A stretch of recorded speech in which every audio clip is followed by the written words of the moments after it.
Hi guys, and welcome back to my YouTube channel.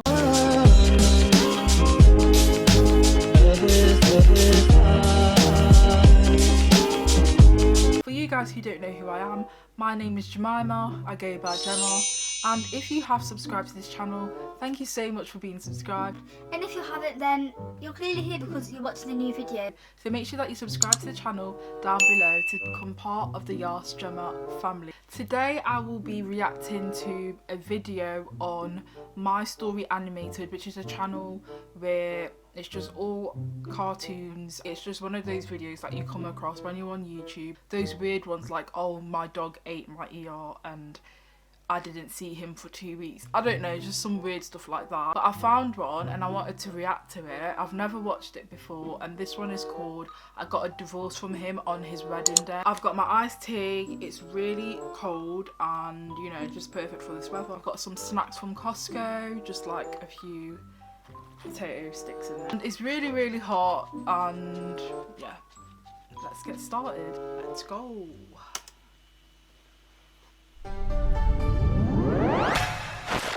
When I was a kid, there were a lot of things I thought I'd want to be when I grew up.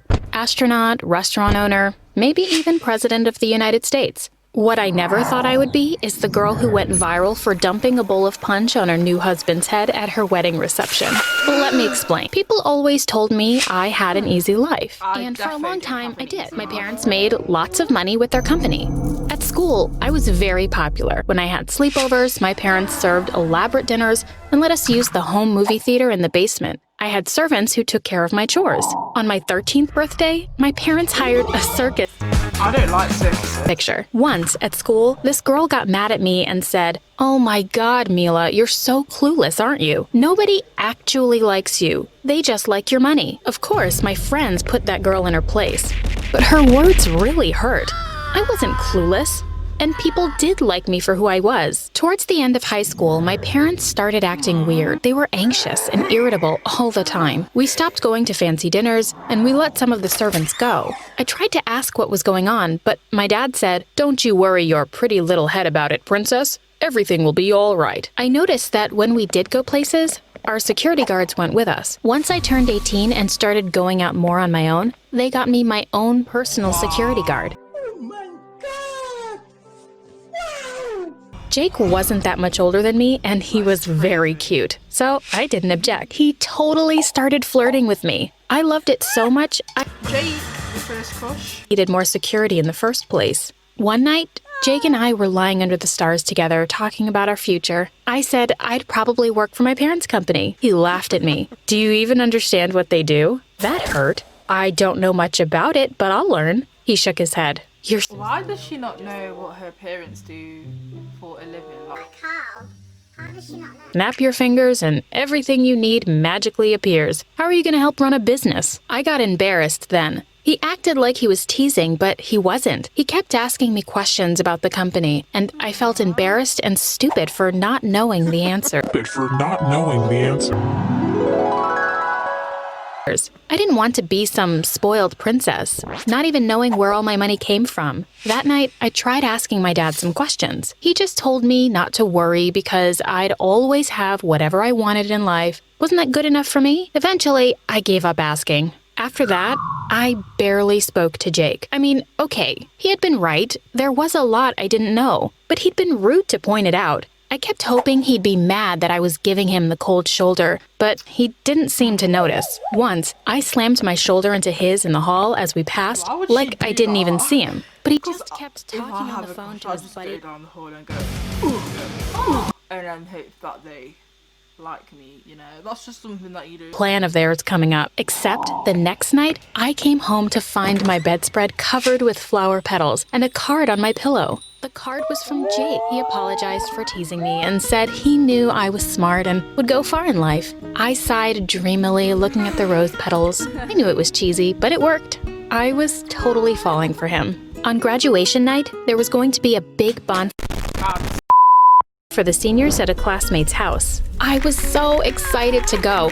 I even begged my parents to let me go without Jake. I mean, okay, I'd been drooling over him ever since he apologized. This was the end of my senior year. I didn't want to be the girl who showed up to the party with a babysitter. Also, I didn't want to remind my classmates I was different from them. Ever since that night Jake had called me spoiled, I'd tried to be myself more at school. I was finally starting to feel like I fit in, like people liked me for me. Before I left, my dad shoved a huge folder into my bag. "Here," he said, "some kindling for the bonfire." "What's this?" I asked. "Just some old bank statements and stuff. They say even when you shred those, people can sometimes piece them back together. Don't want to take any chances. Just promise me you'll throw it right into the fire, okay?" I know I probably should have been crazy suspicious at that point, but I had led such a sheltered life. I trusted my parents completely. I walked to the party, ready to make the most of this night of total freedom. But suddenly, I heard footsteps pounding up behind me. It was too late for me to even turn before someone slammed into me, knocking me to the ground.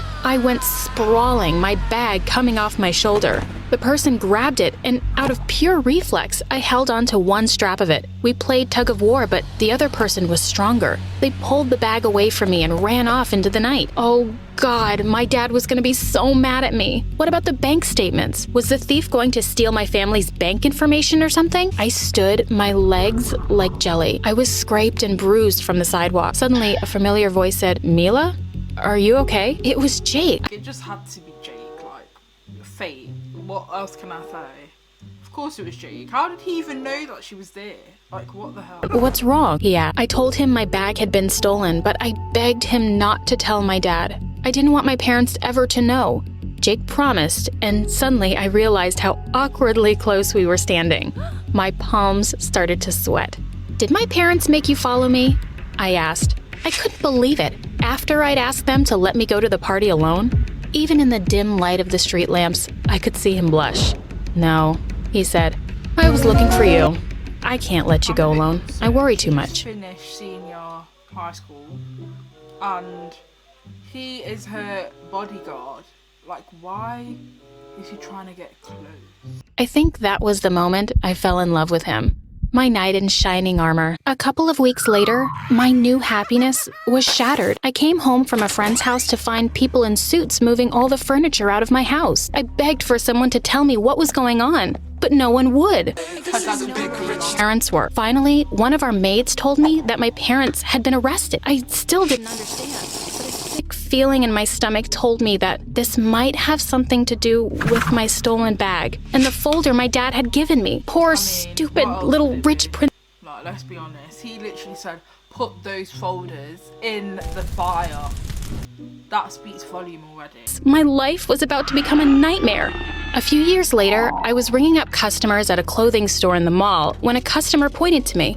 "You're that girl from the news. You're scum, just like your parents." I was used to this happening. I had moved away from my former town, but people still recognized me. My parents' case had gotten international media attention. Apparently, they had been running a pyramid scheme for years. They'd stolen lots of people's money. My mom was under house arrest, and my dad was serving.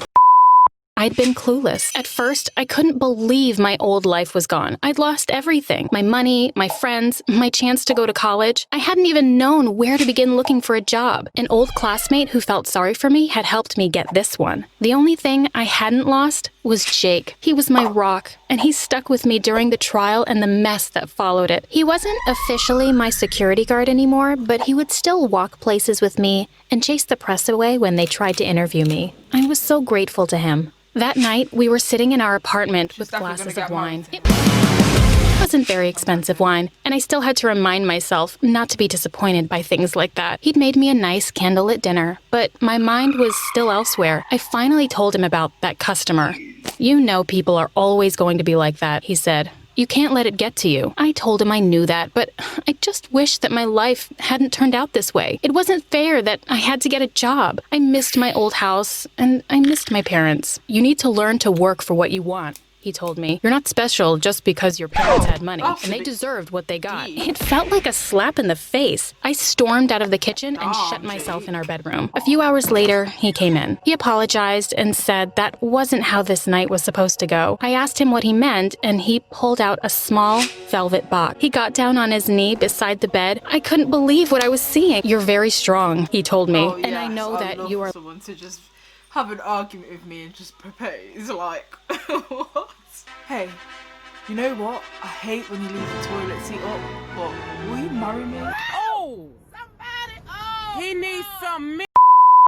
learning how to work for what you want in life. I admire that about you. Will you marry me? I could hardly keep from squealing. I jumped off the bed and pulled him up, and he took me in his arm. It was still another year before we had money for a wedding. As the big day drew near, I got some amazing news. My dad was getting out of prison early. He would be there to walk me down the aisle. I hadn't visited him in prison until recently. For many years, I felt so betrayed by him and didn't want anything to do with him. But I started answering his letters a couple of months ago. With this new chapter starting in my life, I realized I needed to forgive him. I told him that there was someone special in my life, someone I thought he would be excited to meet, but I didn't want to give away the surprise until Dad was out of prison and could meet my fiancé face to face.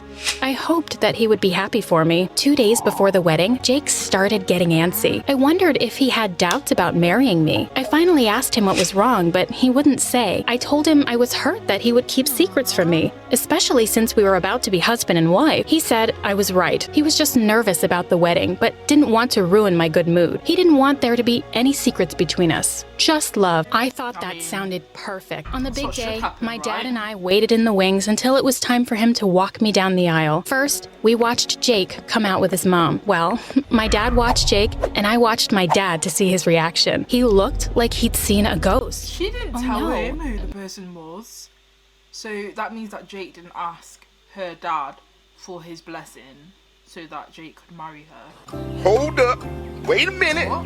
Maybe he was upset to see a reminder of our past. I hoped he would get over it and help me celebrate this magical day. More time to think about it before we started strolling down the aisle. I smiled bigger than I ever had in my life as I met Jake at the altar. The rest of the ceremony was a blur. I danced and danced. My dad found me a couple of times and told me that we needed to talk, but I was having too much fun. It was definitely the happiest day of my life, but eventually he pulled me off to the side. I need to tell you something, Mila, he said. The man you just married is the one who destroyed our family. I couldn't breathe for a moment. What are you talking about? He hired somebody to steal your bag that night. I thought I was being safe by having you take the folder and burn it.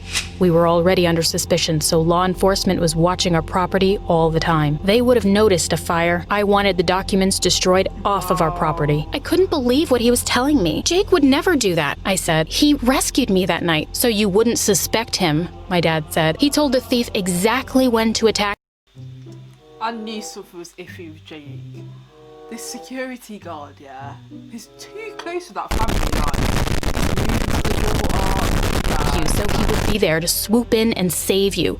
God, you're so clueless. What happened to us is your fault, I told my dad. No one else's. You're the one who stole from people. You deserve to get caught. I stormed away back into the It is what it is. It is what it is. reception hall looking for Jake. He might have done the right thing, technically, by exposing my dad's crime, but he lied to me for years. And just the other day, he said he wanted no secrets between us. What a hypocrite.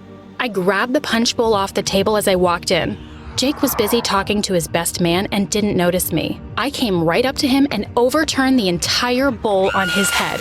He gasped and sputtered, dripping wet. Bits of fruit clinging to his hair and his tuxedo. Honestly, it was the most satisfying moment of my life. Some people were laughing, thinking it was a joke. Other people looked nervous. The photographer was snapping pictures like crazy. Wow. And everybody's cell phone was in the air taking their own Jake, photos you and got video. exposed. You liar!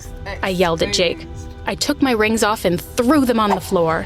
Is it too late to take my vows back? Because even if I said I do, now I don't. For the next 2 weeks, Jake tried calling me every day, but I wouldn't pick up. I was once again in the center of a media storm. People would snap pictures of me on the street. I was in videos and memes all over the internet. I didn't care. I just stayed in my house, too depressed to go out. I was really clueless, and because of that, I'd lost everything. One day, on my way home from the store, I found Jake waiting outside my building. He begged me to come in, saying he wanted to talk. I finally gave in. We ended up talking for hours. He told me the whole story, how angry he was when he found out about my parents' scheme. He wanted to get some proof to show the FBI. Because he hung around me so much, he knew about my dad asking me to take that folder to the bonfire. I was trying not to cry. So, that whole time, you were only pretending to like me? He begged me to believe that he'd always liked me. But he hadn't wanted me to join my parents' company and get involved in their crimes. He just wanted me to be my own person. And once I started doing that, he fell completely in love with me. You ruined my whole life, I told him. I know, I'm sorry. I thought about telling you 1,000 times, but you didn't, I told him. And you know what's ironic? You gave me the strength to be my own person. So now, I'm strong enough to tell you that I don't want you anywhere near me ever again. He looked shocked. He said he was hoping we could work things out, that now that this was out in the open, there'd be no more secrets between us. So now, instead of a wedding photo in my apartment, I have a framed picture of me dumping punch over Jake's head. Sure, it's a little unusual, but it reminds me every day that I'm nobody's spoiled princess anymore. Wow. Well then, that was very interesting. I feel like these stories are just really deep. Like, they are deep, but they're just, sometimes it makes sense to me. I thought she would be more smart to know that it could be Jake, especially because he was always with her and, you know, Jake was in the wrong too. He wasn't right, but then I get where Jake was coming from. It's just a sticky situation. But yeah, I hope that you guys liked the video, and I will see you guys next week, Monday, because I post twice a week now, if you didn't know. But yeah, see you guys in my next video. Bye!